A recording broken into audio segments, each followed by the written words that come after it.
Well, good evening, everybody. Robert Phoenix here.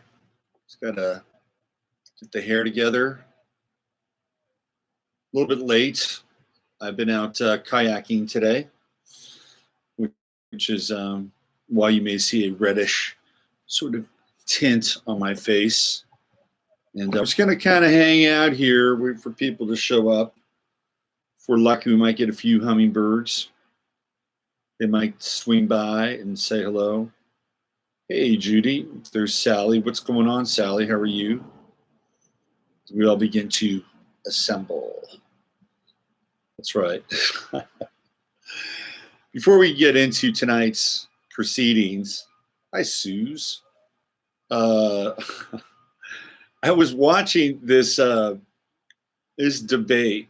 I wasn't even really a debate. It was Dave Rubin. He was talking to a group of progressives.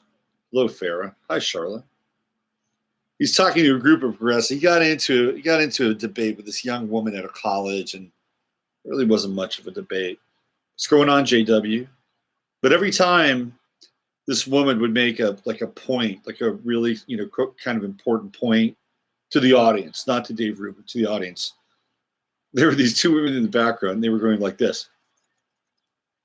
It's like, what is this? I guess it's like clapping, but you don't clap loud. I thought this is what Johnny Manziel did. More money. Hi, Shauna. Speaking of Johnny Manziel, I was in Johnny Manziel's hometown today, Kerrville, doing a little kayaking.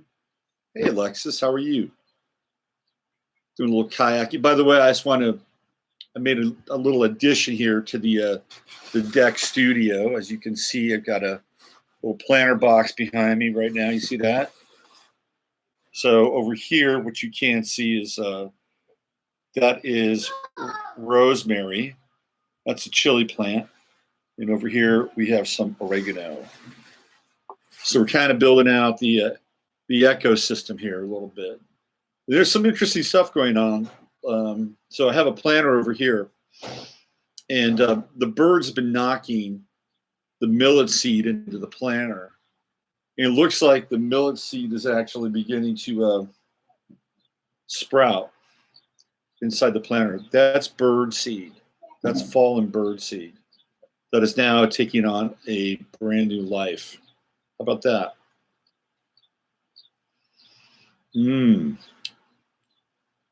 Millet. Nothing like it. Lot to go over tonight as we get it together. Yeah. By the way, my suet box, planter feed box isn't working so well. That's not working so well. It is what it is. There's Finca Feliz, a.k.a. Lynn. Rosie has decided to come out and check things out. You want to say hi, Rosie? You want to say hi to the people? Huh? You want to say hi? Now, Rosie is a little bit more shy than Jasper. All right. See, there she is. Say hi, Rosie. Say hi to the people. But she's more pliable than Jasper. Here we go. Yeah, life is kind of good. We're in the dog days of summer now, officially. We're going to talk about the dog days of summer. That's going on. That's happening. Sorry, I'm looking a little like Alfalfa from Little Rascals. There are people that don't know who Alfalfa is. I don't know if that's a good thing or a bad thing. How is everybody?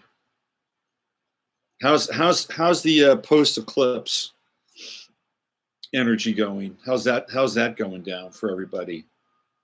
I actually had a pretty good eclipse, I have to say.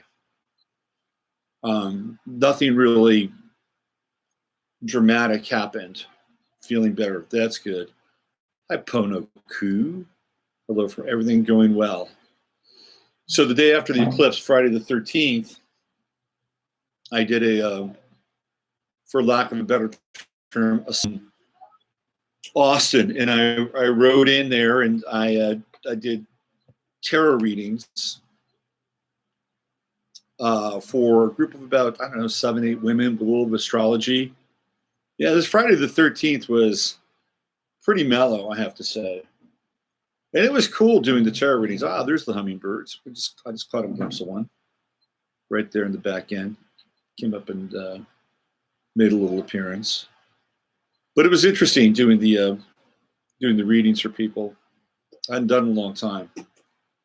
The tarot action is always fascinating. And what was really interesting was that I think out of like 7 people there, like 5 out of that, I'm doing live broadcast. You want to say hi? Yeah. Say hi, everybody. Hi. Here we go. We got a little Leo action happening downstairs. So that's happening right now. Anyway, it was the Knight of Cups. 5 different people pulled the Knight of Cups in different moments in the spring. Hi, Gan. So I guess we have a co-host tonight. Hi, where you met me at Patricia Vinci's house. I am her grandson. Wow. Very cool. I remember you. Fortnite Stream Z, welcome to the proceedings. Patricia Vinci is one of the most interesting people in the world, and I'm going to have her on my show. She is a Charles Dickens aficionado and one of the most interesting people I've ever met. So we're going to have some kid energy tonight. It's all good, right? It's all good. It's all happening. And we got building going on. This is not a normal Sunday night here out in the patio studio.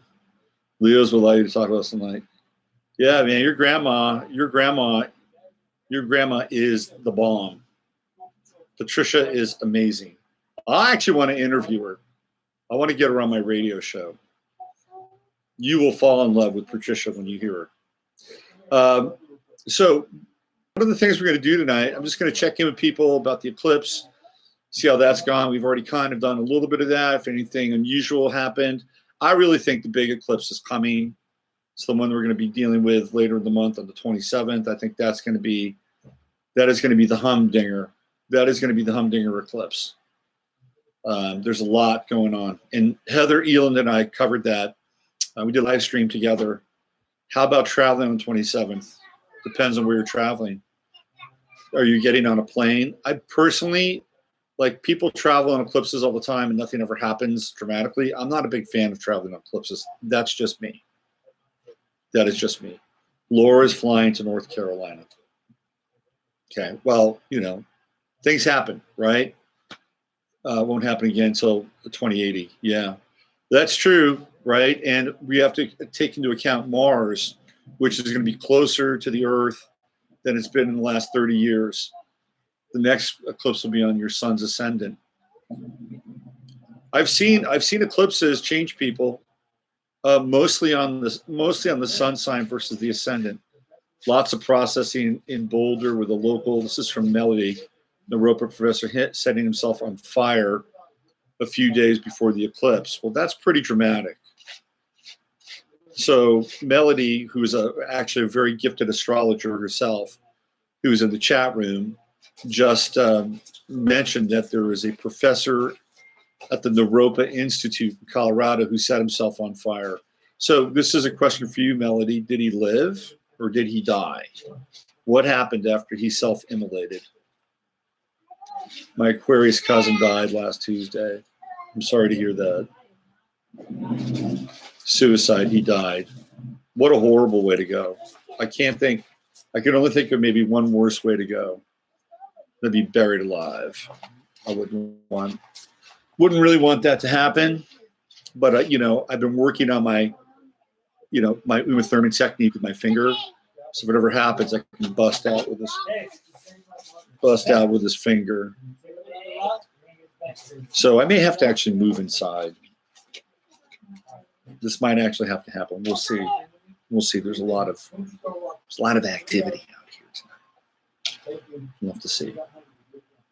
Yeah. We'll see. I'll give it a few minutes.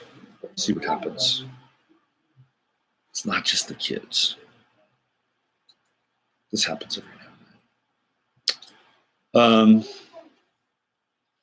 A friend of the family died last week. His sun was conjunct his Pluto. He died the day before his birthday. Wow.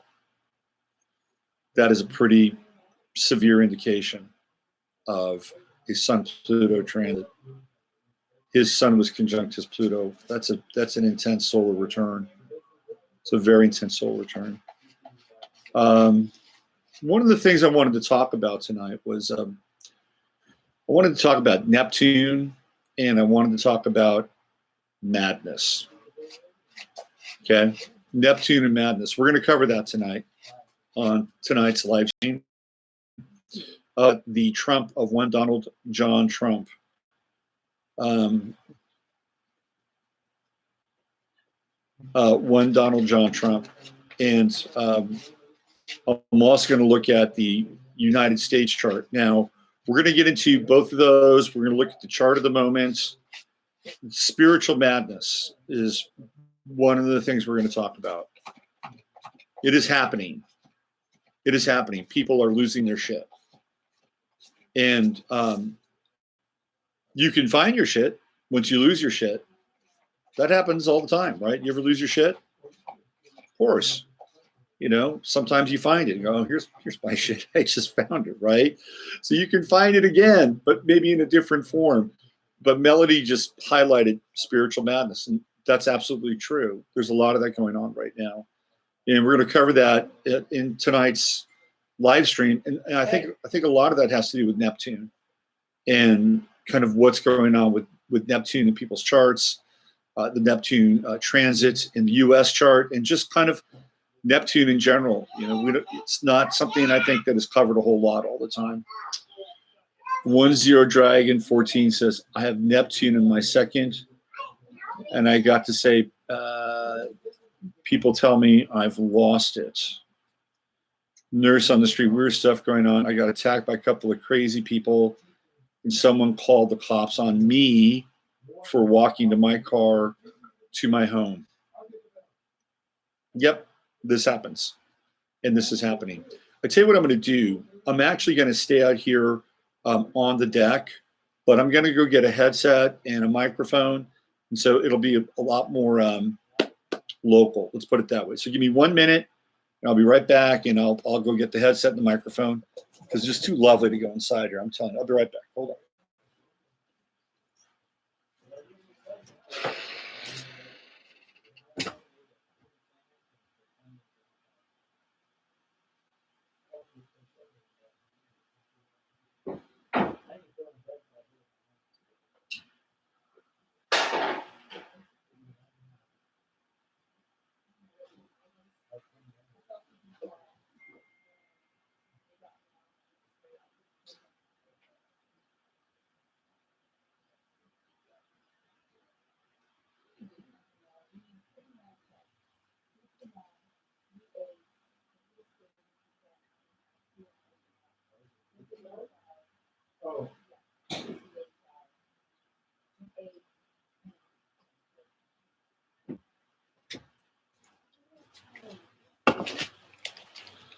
All right, thanks for enjoying Plant Cam. Here we go. We're back. All right. Now we're locked and loaded. Okay, so this is a little more concentrated, focus, right? So I wanted to get back into this whole idea around spiritual madness, which I think is really vital, really important. Hey, how's the background noise? Can you hear the background noise now? Are we good? Are we good? Are we good? I see thumbs up. Okay. Brought to you by LaCroix. We're living in upside down. Okay. So I want to relay. I don't want to name any names here. There's no name naming going on. No name naming. But I know of two people who are professional and they're deeply into this kind of transformational, kind of spiritually conscious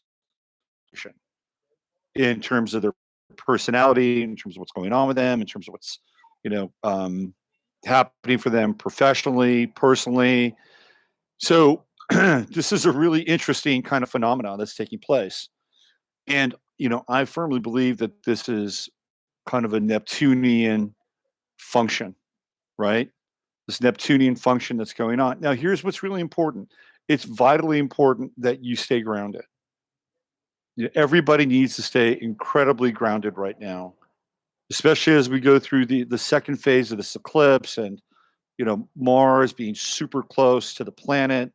Um, we've also got Mars stationing right at that same time. Mercury's going retrograde. So staying grounded is really important. Now, that's a short-term strategy. It's also a long-term strategy. Like Saturn is in Capricorn for a reason, and you can actually use Saturn in Capricorn, or the energy around Saturn in Capricorn, as kind of a personal leverage. And the whole idea, in my estimation, is to be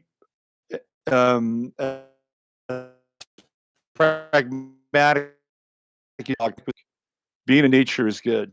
Yeah, no, grounded is where it's at. I'm telling you, right? And so one of the things about this Saturn and Capricorn energy that I find really interesting is that in my life, it's allowed me to be kind of more frank in some ways. And I've always been kind of open and frank, but the energy really supports that right now. So there's an authenticity with Saturn and Capricorn.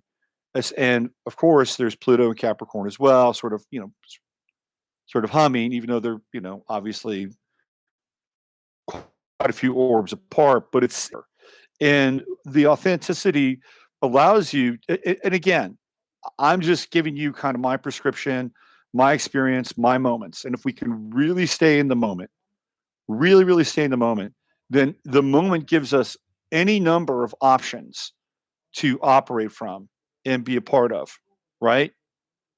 That's what the moment allows you to do when you're really in the moment, and you can be funny, you can be shocking, you can be empathic, you can be detached, you could be any of these things. That is where the power of the moment is. And what happens is we get taken out of that moment by whatever it is we have circulating inside of us.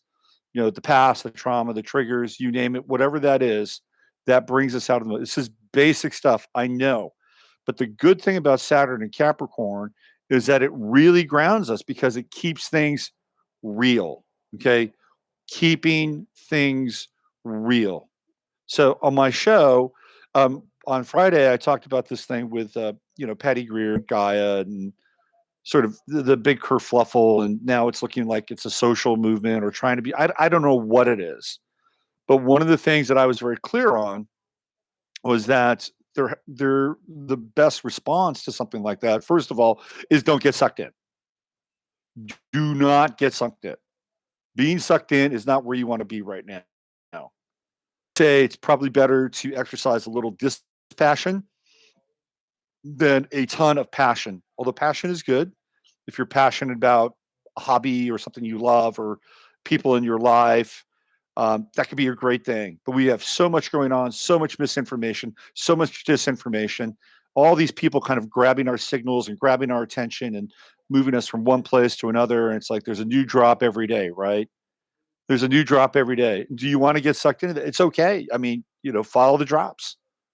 Follow the drops. But I would say, have kind of one foot out a little bit, just a little bit, so you can maintain some perspective.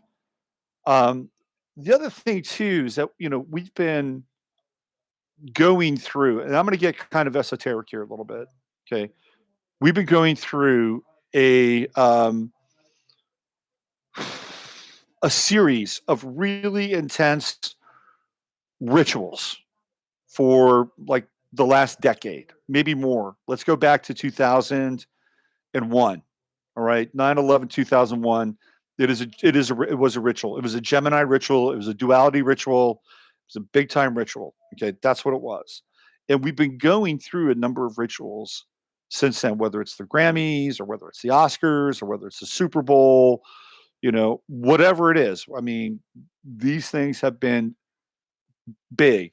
And in the case of the Super Bowl, hundreds of millions of people taking part in these exercises and these energies. And one of the things that I think people have to keep in mind, and I'm not going to get all like weird or spooky Christian on you. But when these events happen, these events are, for all intents and purposes, summonings. That's what they are. They are bringing disincarnate spirits into the world when they have these rituals. This is what's happening. And they're taking and they're sucking and they're stacking all that loose energy during those rituals. And by the way, those are the rituals for public consumption. For public consumption. That's what you and I see. There's also another level of the rituals that are going down that we don't see. Okay. So keep that in mind. Now, what happens with do those things, are they just like, scary garden parties? Is that what they are? Do they really invoke interdimensional beings and entities? My sense is the answer to that is yes. So if that's the case, then where are they? Where are they? They are floating around, right? But that's right. Your mom did win an Emmy last night. That was great. I saw that. Give it up. I saw that. That was a very cool thing. Local Emmy. So this is what's happening. And these disincarnate energies are out there. They're out there. And I know it sounds crazy, but it's true.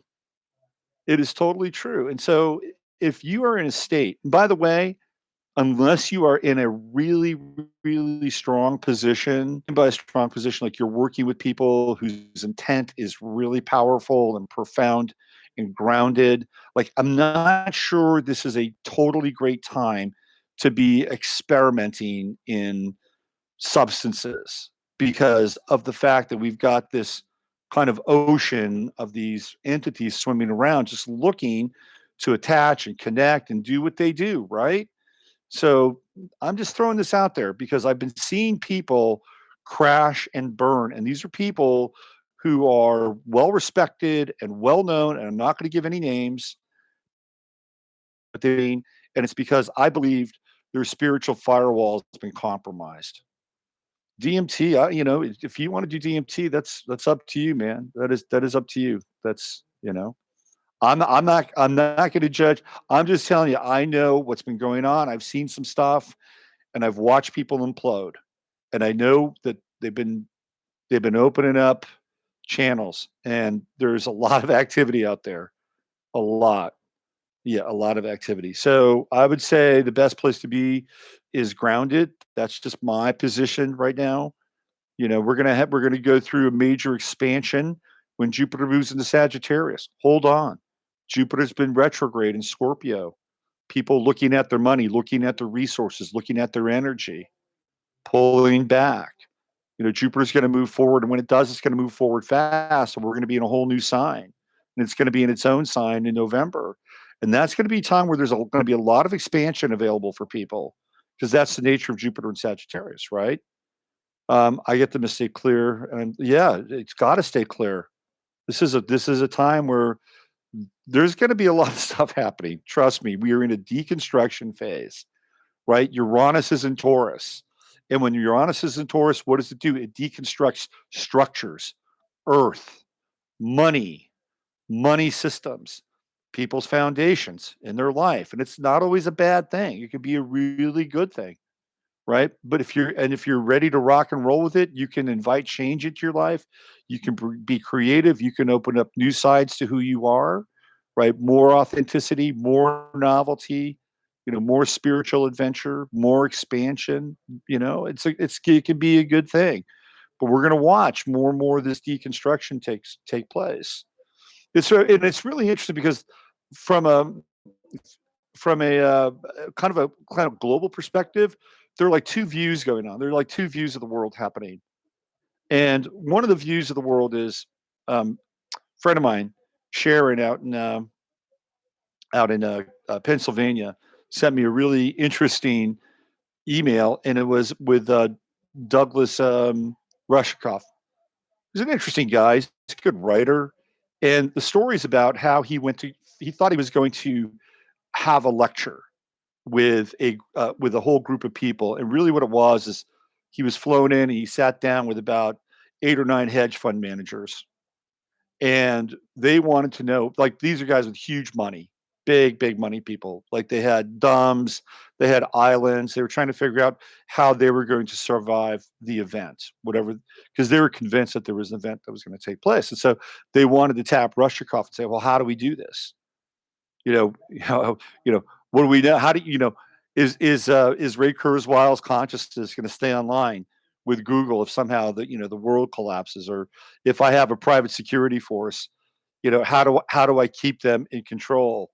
Do I have the keys, private keys to the food safe, or do I put like electric collars on them? This is true. This is totally true. So that was one kind of like that's one version of sort of this deconstruction. But there's another version of the deconstruction, or this kind of view of the world that we're headed, and it has to do with what's going on with China and what's going on with Israel and India to some extent. And it's this One Road initiative, which is all about the creation of things like highways, trains, um, uh, boats, maritime, and also creating smart cities along what would be these new trade routes.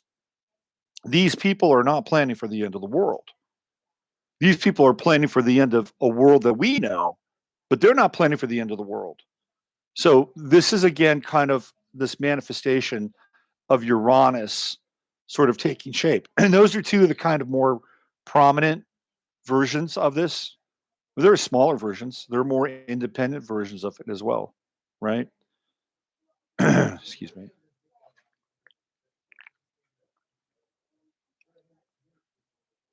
Okay, so I wanted to talk more about Neptune because one of the things that I noticed is that did everybody saw the Peter Strzok thing, right? Did everybody see that Peter Strzok debacle? I've never seen anything quite like that before in my life. I mean, it was so utterly bizarre. I mean, absolutely bizarre. And it's bizarre to the point where you could actually see Peter Strzok like shapeshift and do all this kind of weird, crazy stuff with his face, and he was smirking and grinning. And there are people who don't normally talk about this stuff that say that Peter Strzok is possessed. I mean, these are people that really don't have a lot of investment in something like that. Even they're talking about it, right? I mean, that's how crazy it was. I've never seen anything like that before. I mean, we're living in interesting times, right? So this whole strange connection with Strzok and his father and the Jesuits and Obama and this guy General Cartwright, man, it is deep state stuff. But what we saw was somebody who clearly looked like, they were sharing their identity with at least three or four other personalities, and maybe one, you know, clearly hardcore demonic entity. I mean, it was right there. I've seen comics talk about this crazy stuff, right? Right. Okay. So what else? What did we talk about last week? We talked about David Wilcock and Gaia and sort of that whole thing disassembling.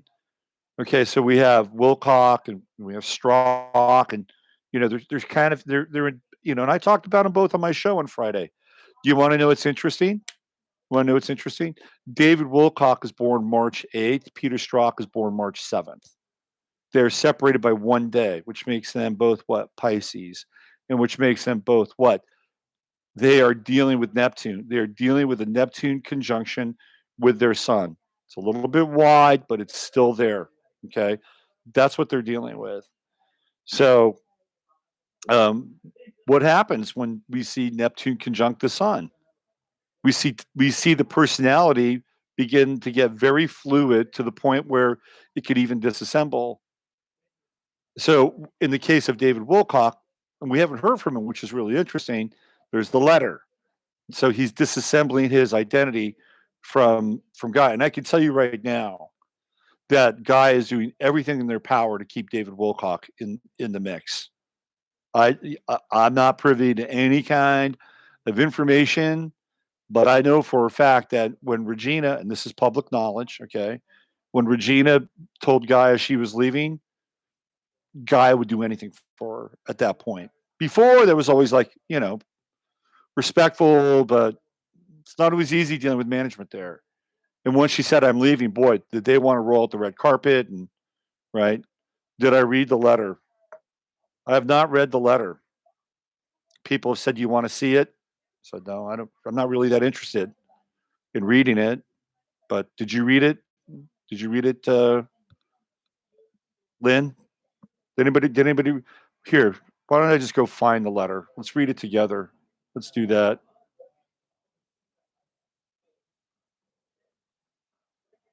Let's read it together, shall we?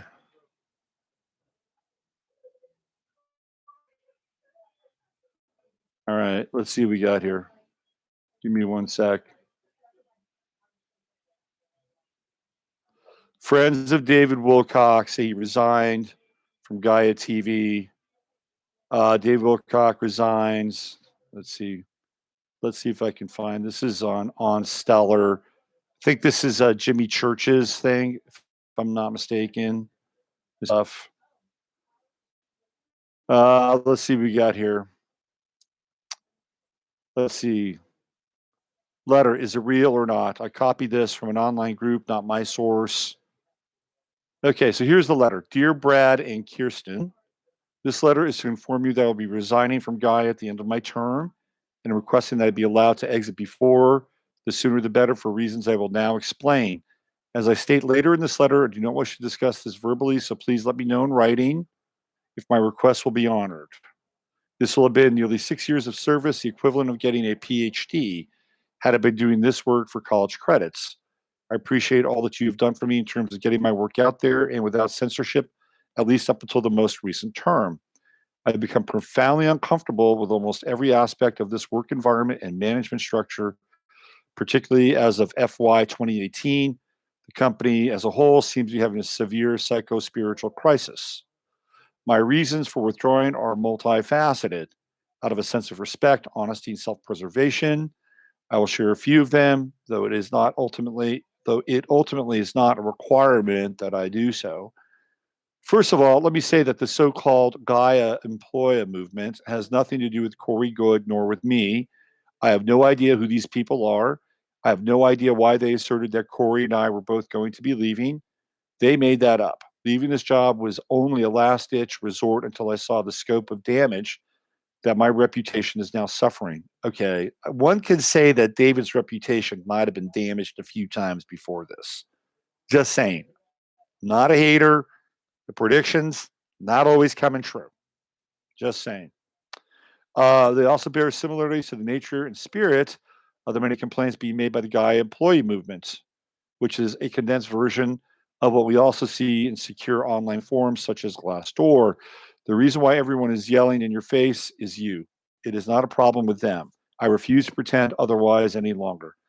These are people who have been deeply abused and crushed on the soul level that they feel no other choice but to cry out in agony. What does that mean? To be deeply abused and crushed at a soul level. Why don't you go spend a few weeks in Yemen? You're collecting a paycheck from a company. Are they taking you into like underground dungeons and forcing you to eat like small children? I don't know. Maybe that's the case. But you're living in Boulder, Colorado. You're making money, and it's probably not ideal. I'm not there. I don't know. I don't know what soul crushing means in that context. Here we go. If I were to enumerate all the things I've personally seen and witnessed and how they have made me feel, this would be a very long letter. My goal is not to leave with any sense of bitterness, nor can I afford to be dragged into any litigation whatsoever, regardless of this company, whether this company offers me the support of its attorneys or not. Ending my employment now is much better alternative than continuing in this present environment. Regarding Corey's legal actions, I do not have any need or desire to retain an attorney at this point. My goal is to have a peaceful, private separation and get back to doing my own thing. It may be rough for a while, but I need a clean break and a fresh start.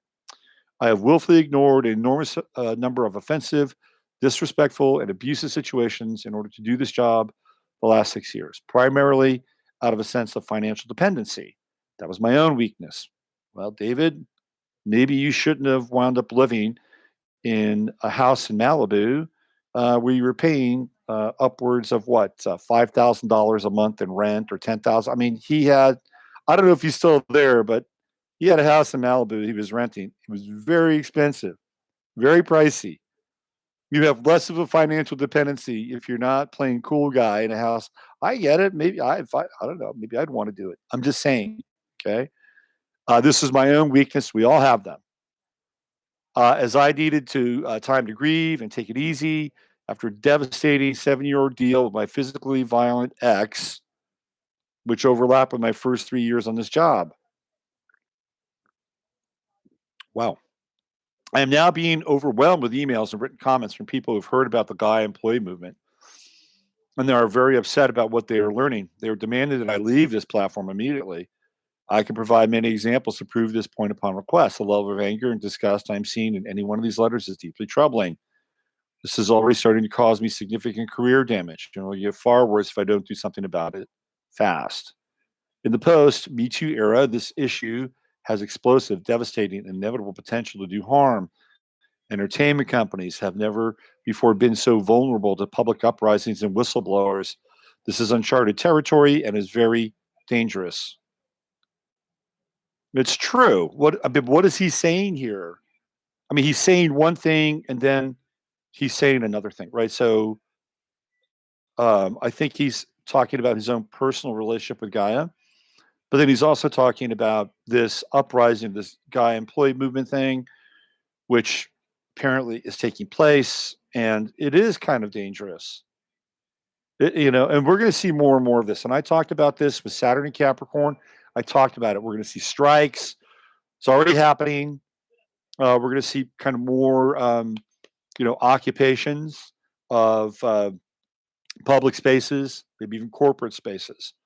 The next big strike to happen is going to be in the NFL, and it's going to happen in 2 years, right around the time we get that Saturn Pluto conjunction. And there are players in the NFL, and Todd Gurley from the Los Angeles Rams is one of them, quite vocal, who want to be making basketball money. Basketball players make huge money, and their contracts are guaranteed, and they can play 1 or 2 years with either team, any team. This is where things are going now in basketball, and football players want that, and they're going to strike. Football players will strike, and when they strike, it'll likely be the end of football. Trust me on this. That's happening in about 2 years. But we're seeing more of this. We're seeing more of this Saturn and Capricorn kind of movement, proliferation, for better or for worse. Some of it could be good. Some of it could be for the worse. I think if we're just all gonna like have an uprising, let's just all have an uprising and stop doing everything. Let's not nickel and dime this thing. If we're gonna do that, then stay home for 2 months. Stay home for 30 days. Stay home for 30 days, 30 days worth of food, right? Pay your electrical bill for 30 days, whatever you need, but don't go to work, don't buy anything. Let's see what happens to the world. Make it 2 months and let's see what happens to the world. All of a sudden, the people that are printing money, right, and running the media will be begging for people to come back into the game and play the game. So it's, on some level it's okay, but if we're going to do it, let's really, really do it. This stuff seems to some extent kind of empowering on some level, and on another level, it seems a little adolescent, little snowflakey. I'm just saying. Okay.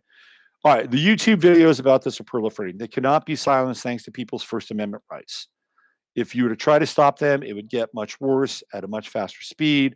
I'm already seeing these videos getting tens of thousands of hits. The situation is on the verge of going viral in a very big way. I can see it coming. I'm being called out by name in many of these videos. People are wondering why I'm still involved, and they're extremely angry. It is getting very, very ugly. My recommendation is for the company to accept my resignation, as it will draw the teeth out of this movement, give them a perceived win, and allow you to more quickly return to business with offering your impressive collection of curated content and original programs.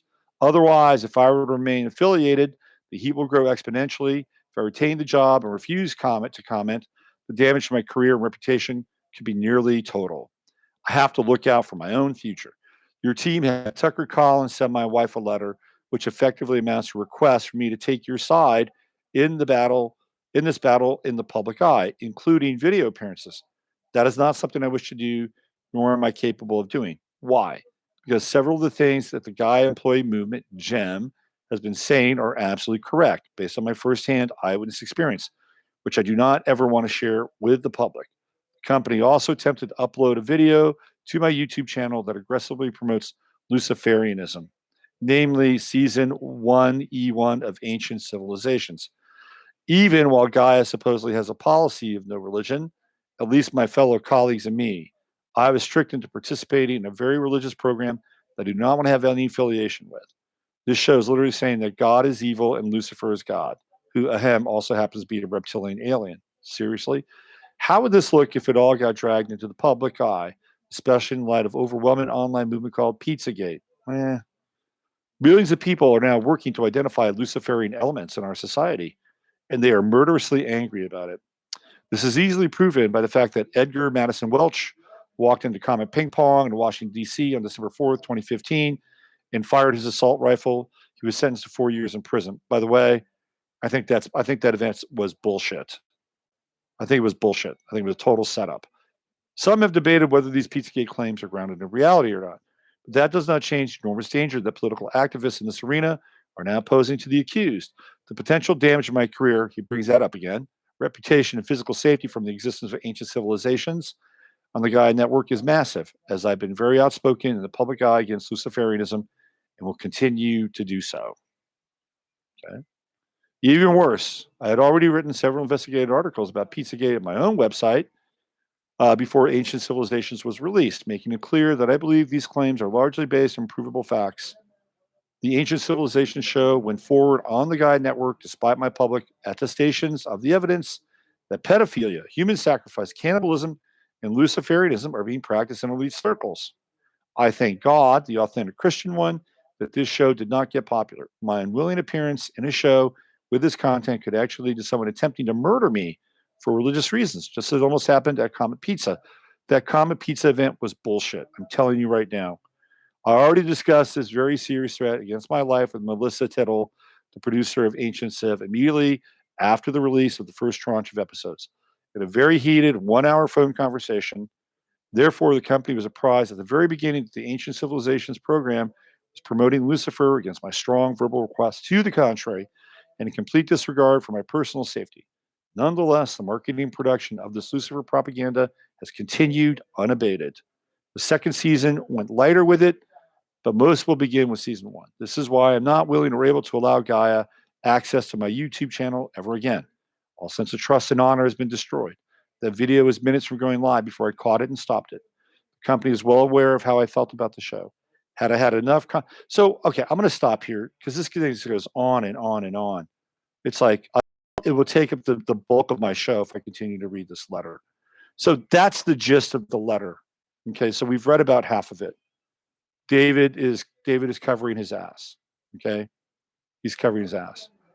I thought that his letter, yeah, it was like it was all, yeah, it's all over the place. It's totally all over the place. I mean, why couldn't he just say, like that's a letter you expect to be leaked? Am I right?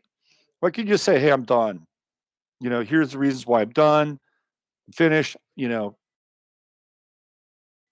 don't agree with this. I'm done, and be done with it. Right there, you go. That's what happens. So you wanted to read the letter? There it is. There it is. And David has been peddling quasi Luciferian material for years. What do you think the raw material is? Right? The raw material is like borderline Luciferian material.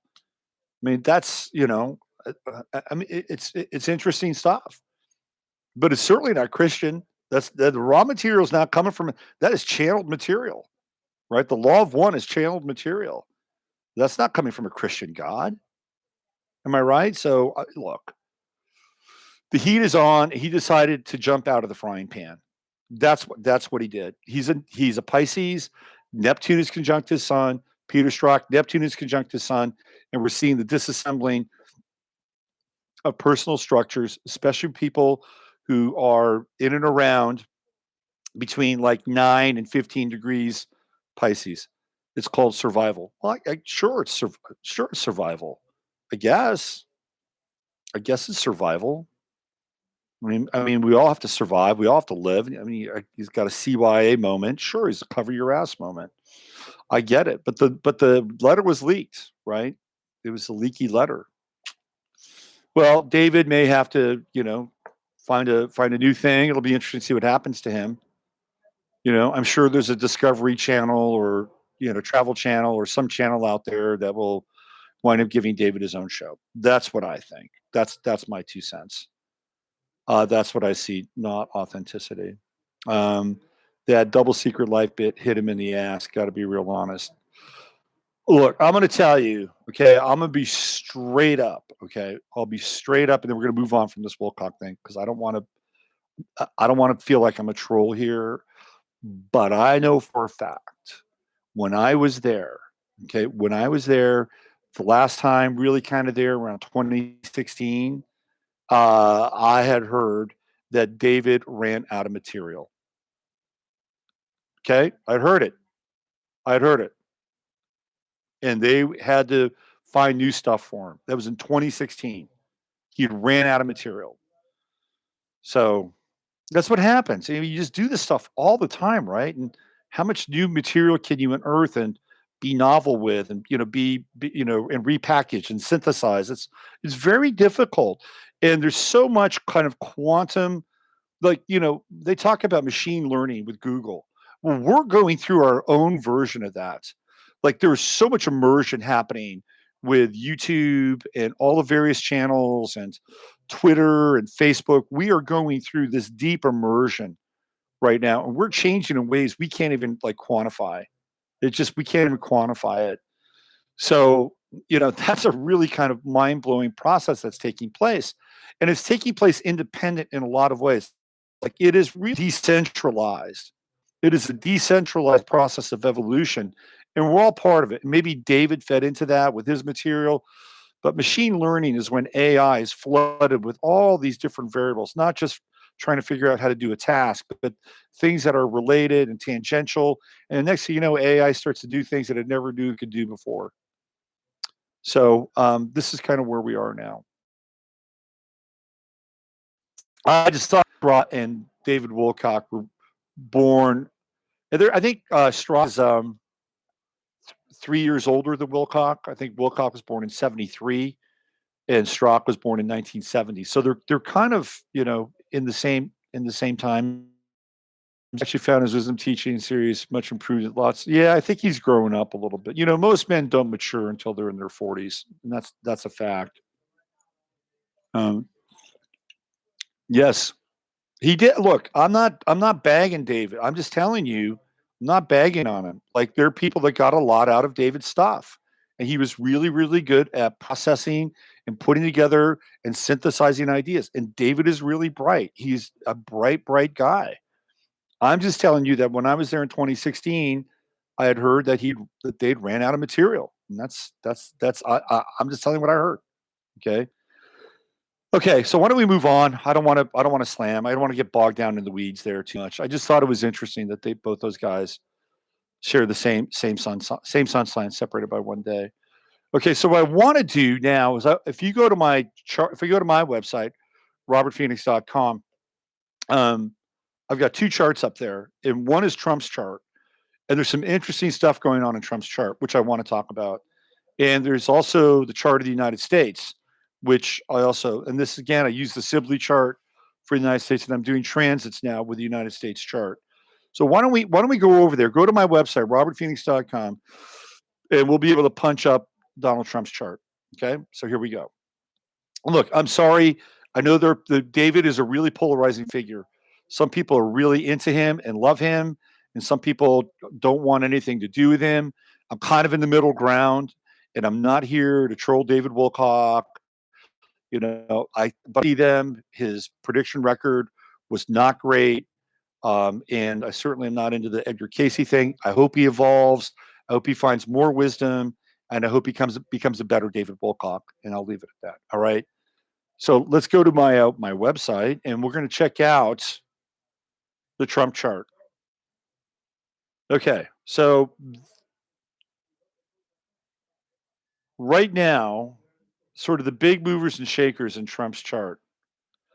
are Uranus in the ninth house.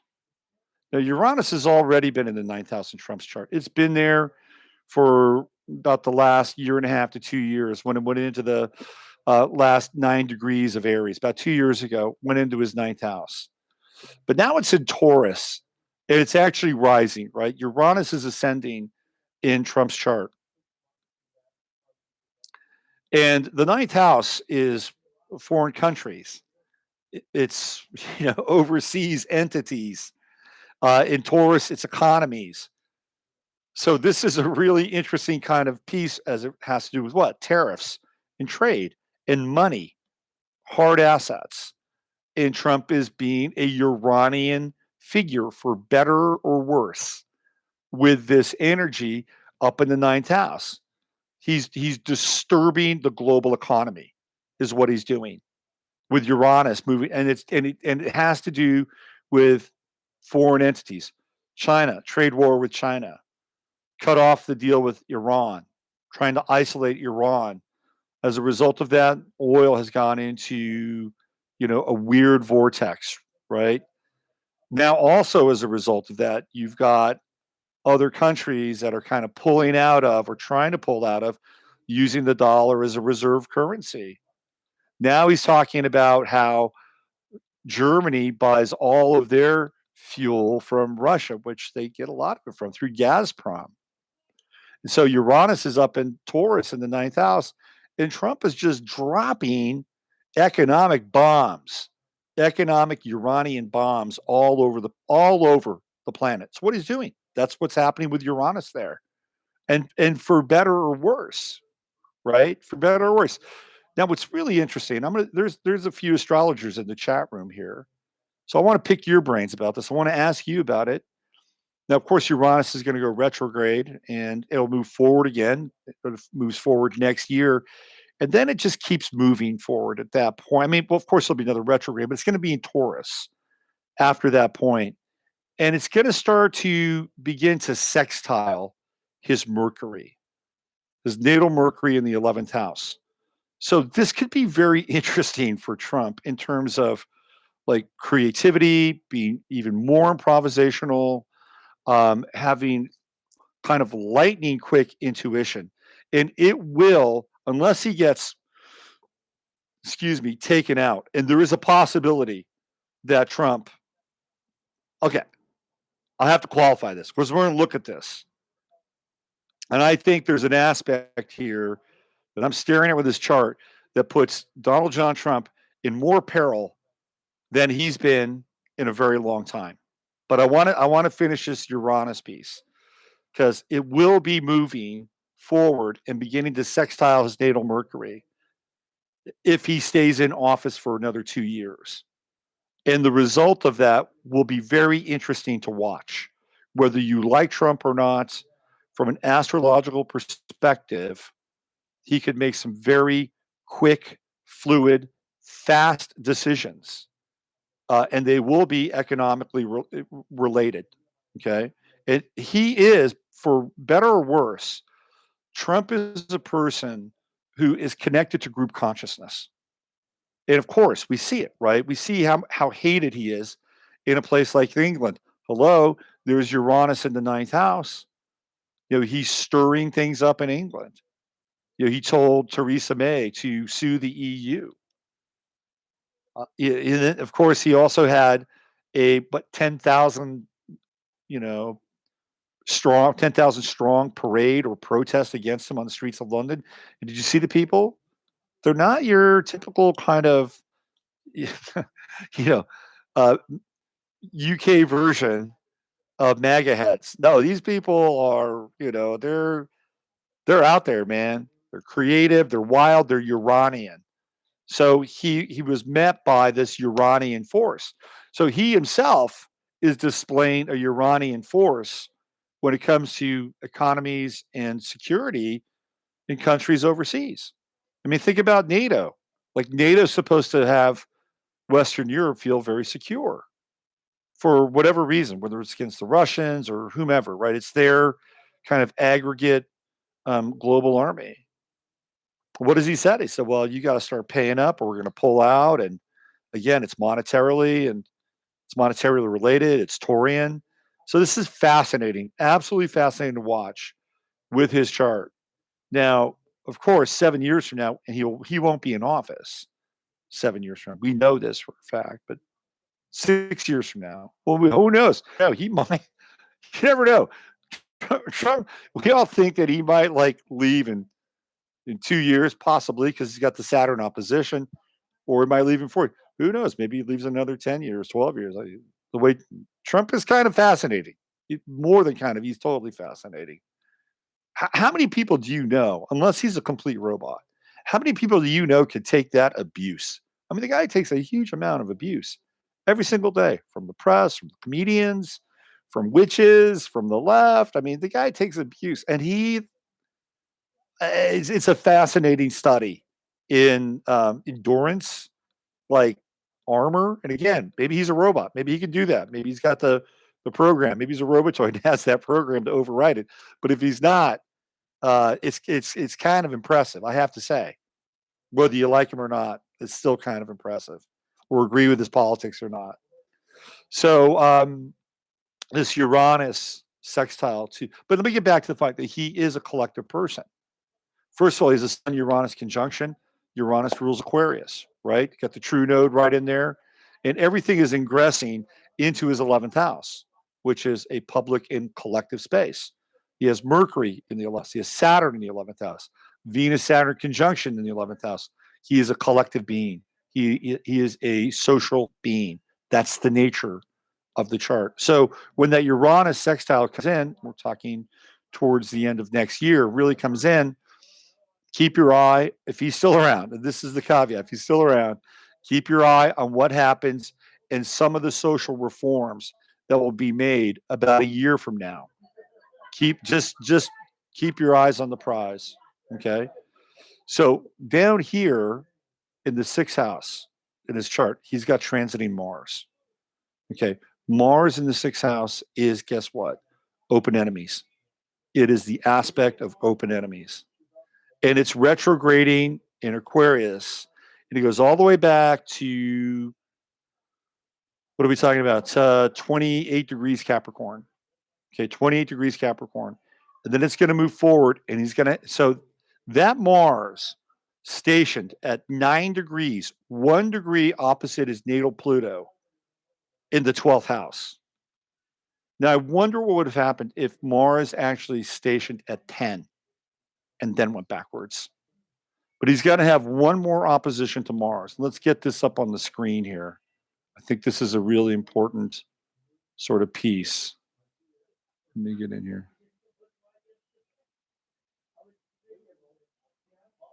All right. Hold on one second.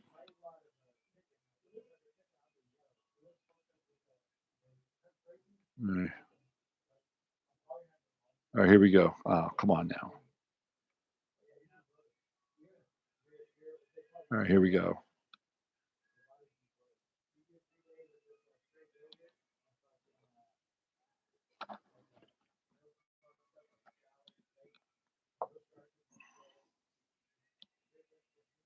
Just waiting for the ephemeris to pop up.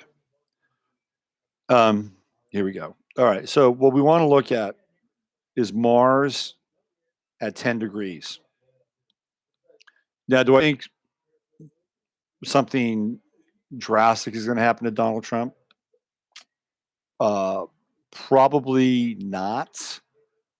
However, do I think that something could happen that would be kind of close to dangerous and perilous?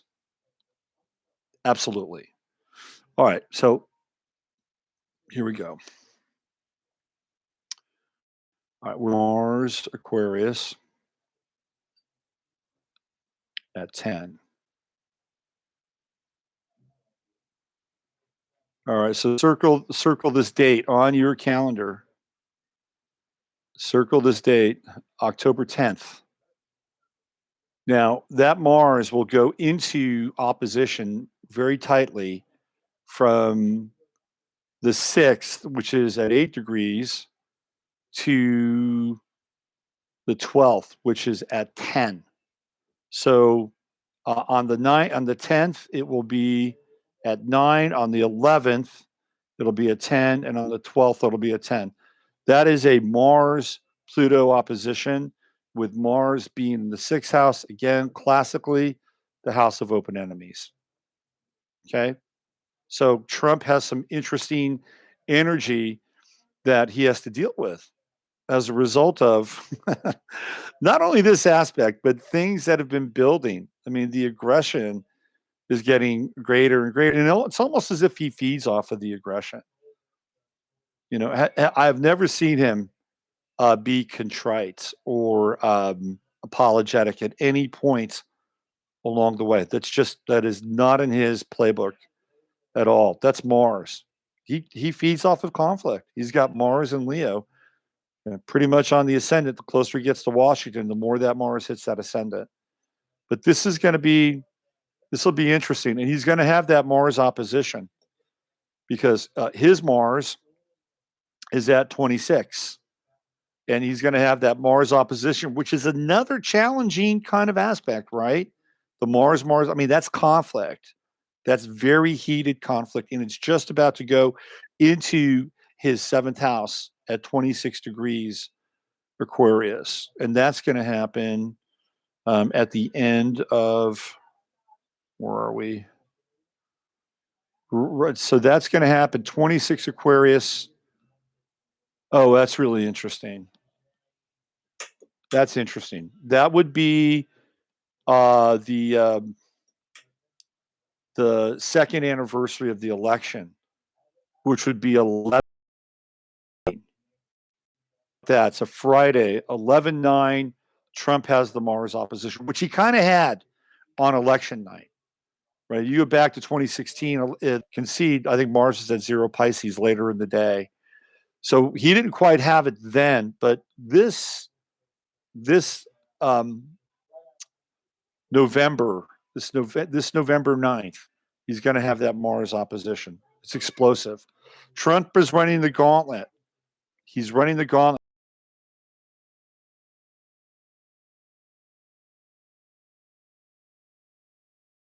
It's a pretty significant passage for the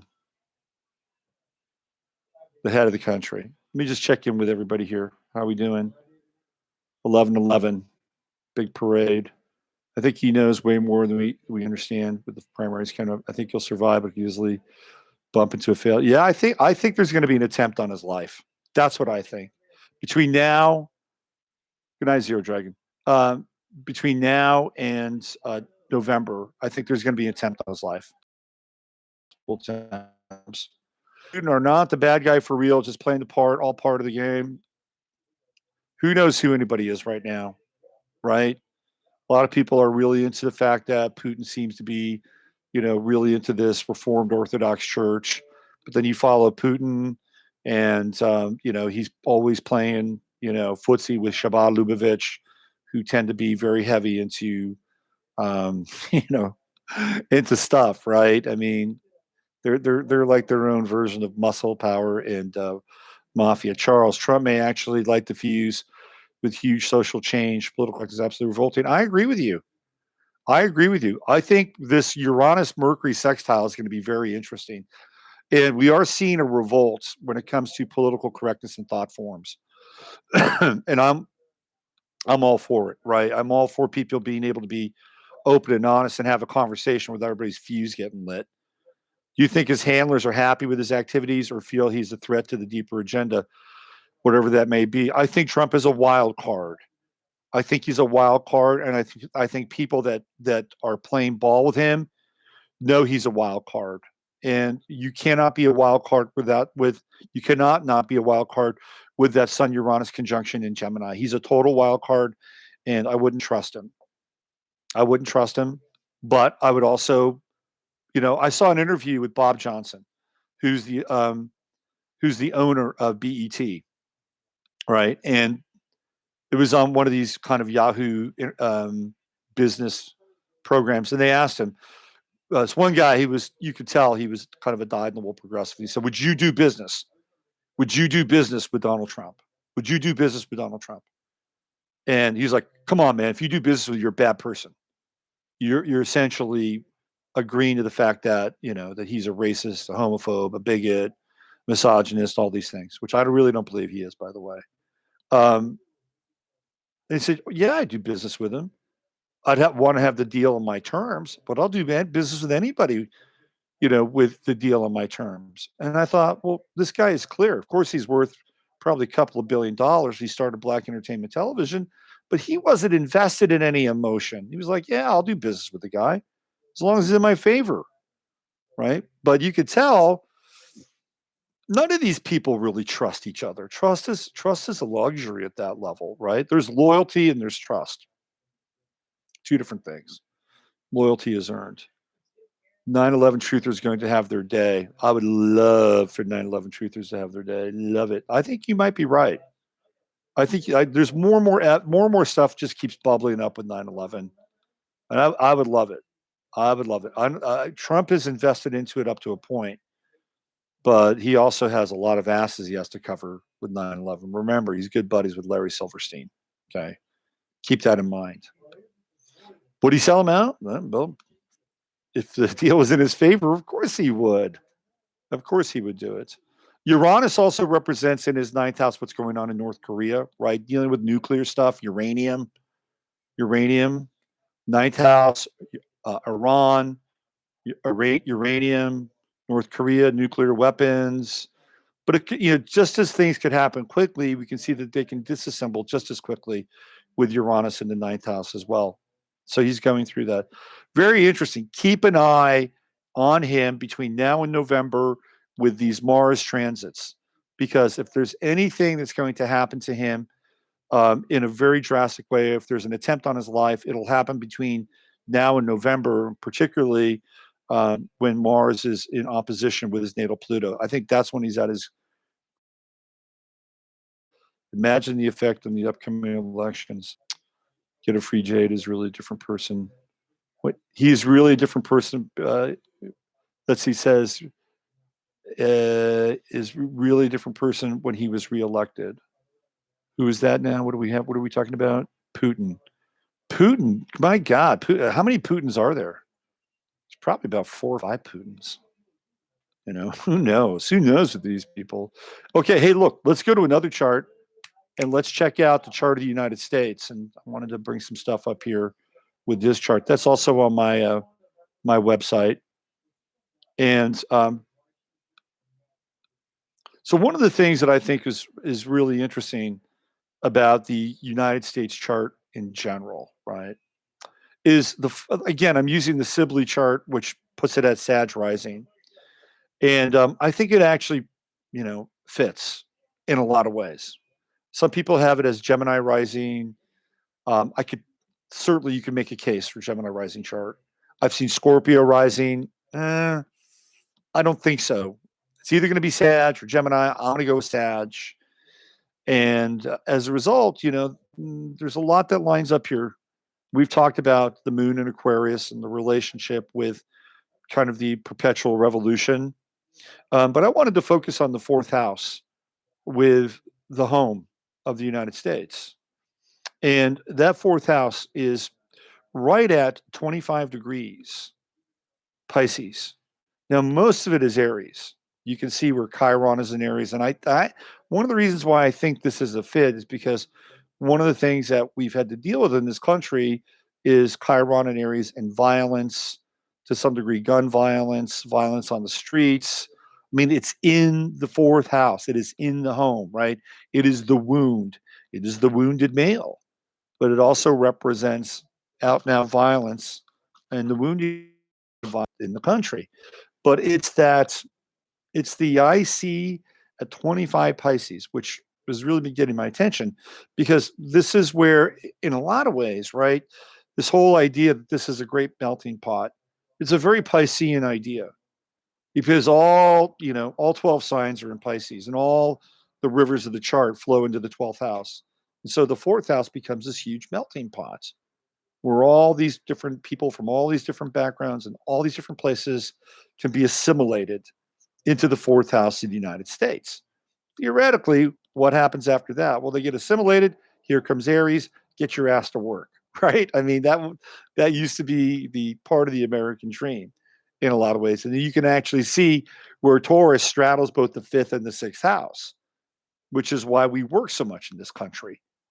They don't work as much, and I mean, that may come to an end pretty soon, right, with the robots. But you go to Europe, and they don't work as much. And there's a lot of reasons why this country has been more productive because we work harder or we work longer. Now we have to do it, have three jobs, survive, or whatever that is, right?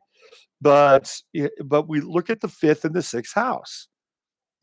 Taurus, which is work, right? It's like manufacturing and crafting and building and all that stuff. That's fifth house.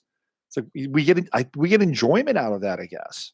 That's part of it. And it's also in the sixth house as well. It straddles both houses.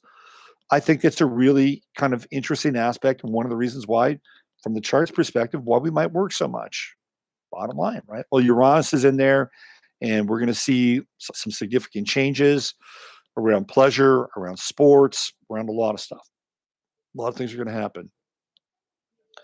But let's say you come into the country, you come into that fourth house, and you get ramped up into the next two houses.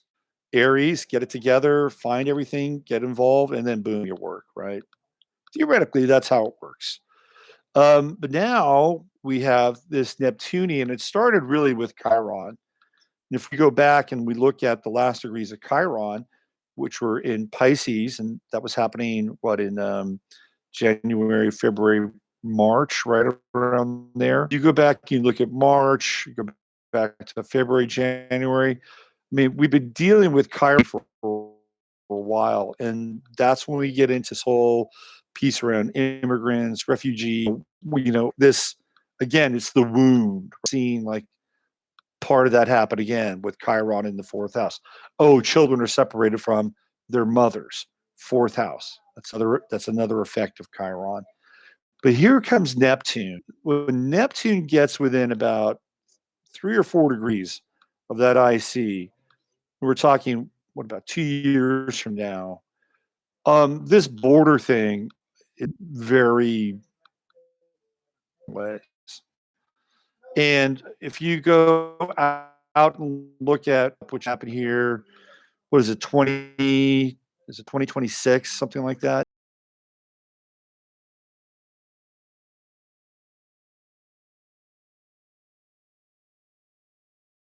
United States. And I actually think that that's a harbinger are headed.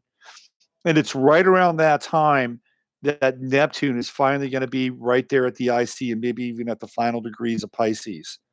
And I think this is when we're really, really looking at it's 8 years from now, so between 2026.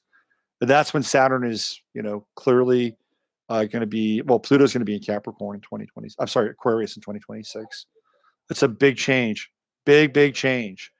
So just keep your eyes on Neptune. More and more discussions about borders, what's happening with borders, who's a citizen, who's not a citizen, who could be let in. And there's going to be some extreme reactions to this dialogue and this debate.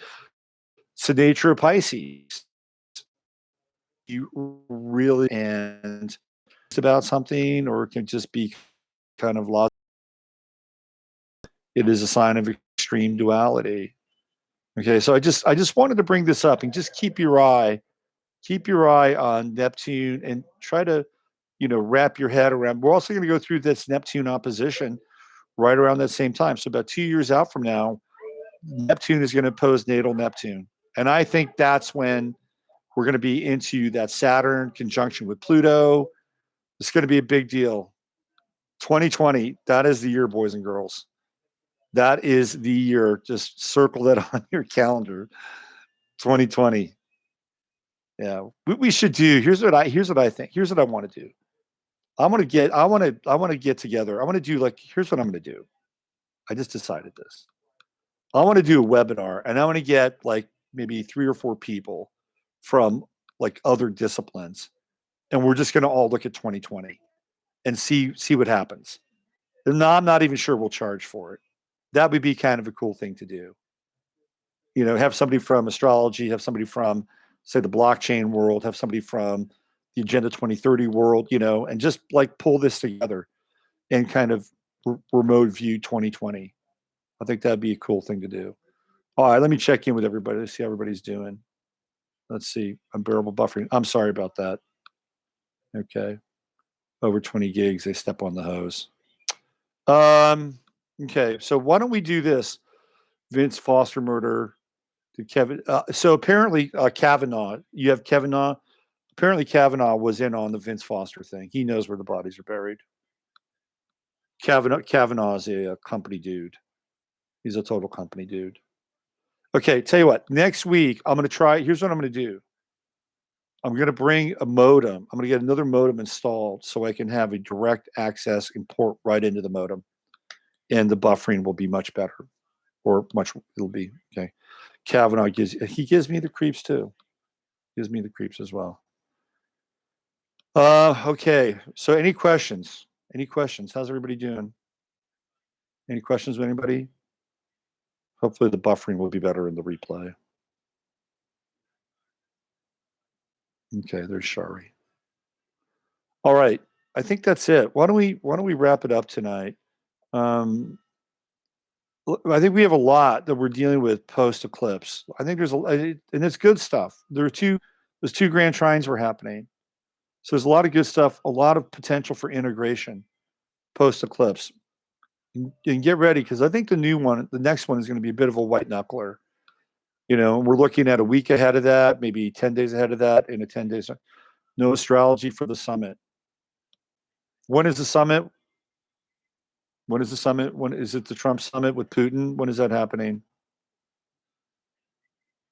Tuesday. So we look at it. Where's it going to be? Well, I'll do real time. Where's the summit going to be? Finca says, Lynn says tomorrow. Okay, where's it going to be? Where's it going to be held? Is it in Europe? Where in Europe is it going to be held? Here, I'll find out.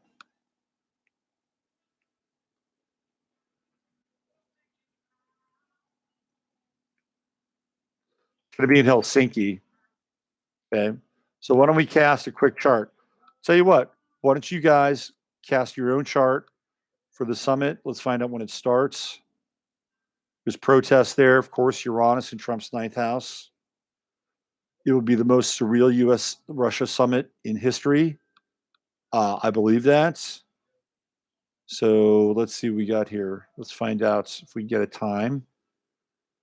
It's going to be on July 16th. It's tomorrow. Let's go into, let's see, Trump-Putin summit time. Okay, here we go. So I'm ajc.com, and I apologize for the buffering.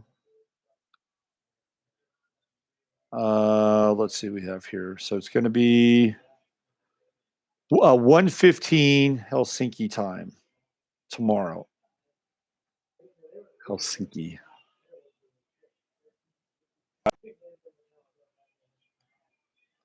Let's see, here we go.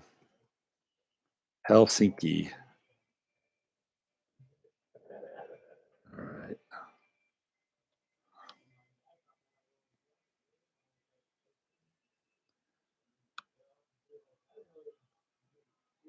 Okay, here we go. I've got Libra rising 14 degrees. That favors Putin, by the way, because Vladimir Putin is a Libra.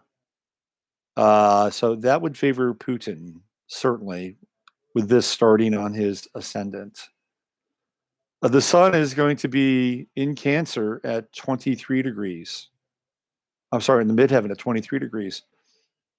The United States is a Cancer state. What's really interesting is that the United States and Russia have become opposites in terms of their astrology. When Russia created its new constitution after the fall of the wall, it became a Capricorn country. It's got like 4 planets in Capricorn. So we've actually created this like interesting opposition now with Russia, even though the degrees are off, they're a bit different.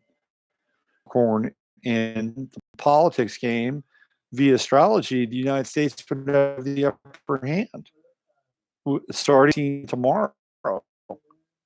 And then the Soviet Union, various planets. So it's a very important time for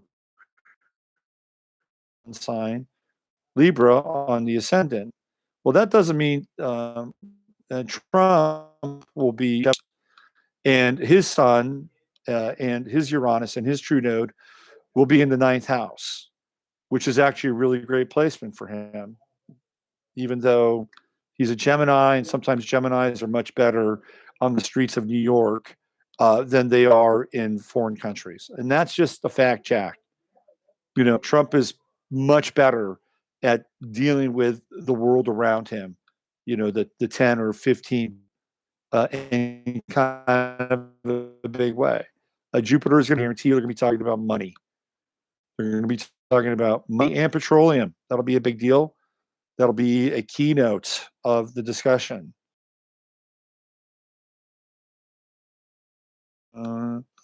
Chiron is in the sixth house. That's in the sixth house. So I think there could be a very pragmatic approach to dealing with things like conflict and violence. But, I think everything will happen behind the scenes as it always does. And that might happen later in the day, maybe the second meeting, which might happen after dinner. Cast a chart for that. But the official meeting, based on what I'm seeing here, United States at the top of the chart, Russia at the bottom of the chart, favoring Putin on a personal perspective. Trump stirring things up as he always does with Sun, Uranus, true node in the ninth house. And the fact that Venus and the moon are in the 11th, it's kind of collective, it's Virgo. So no matter, the world will be critical, press will, media will be critical. And with the opposition, expect a bunch of lies. That's just the way it'll happen. Neptune opposing the moon. Expect lies, disinformation. It'll come out of it. But I think some agreements will be made. There's a very strong trine between Venus and Saturn, and the moon comes into play. I think some agreements will be made. I think it'll be a fortuitous meeting. We got a grand trine that's earth oriented, but the information itself may not be as, how should we say, clean as possible. But I like it. I actually like this chart for the summit. Anybody else have any thoughts on this chart? Okay. All right. Hey, next week we're gonna have a different internet output. I promise. Okay. I promise. All right. Let's get on out of here. Been doing this for 90 minutes. I actually outlasted the party downstairs. Outlasted them. Endurance. Saturn power. Yeah. But there's going to be some bullshit. There'll be some information and misinformation. All right, people. It's another week. Strap it on. Get out there. Do your thing.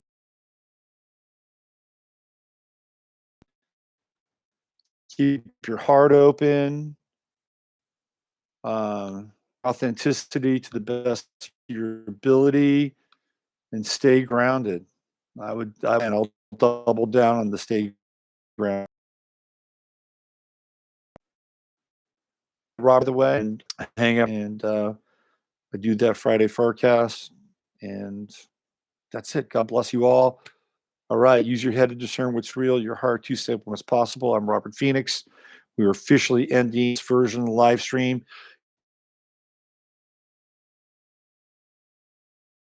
Catch it on the replay.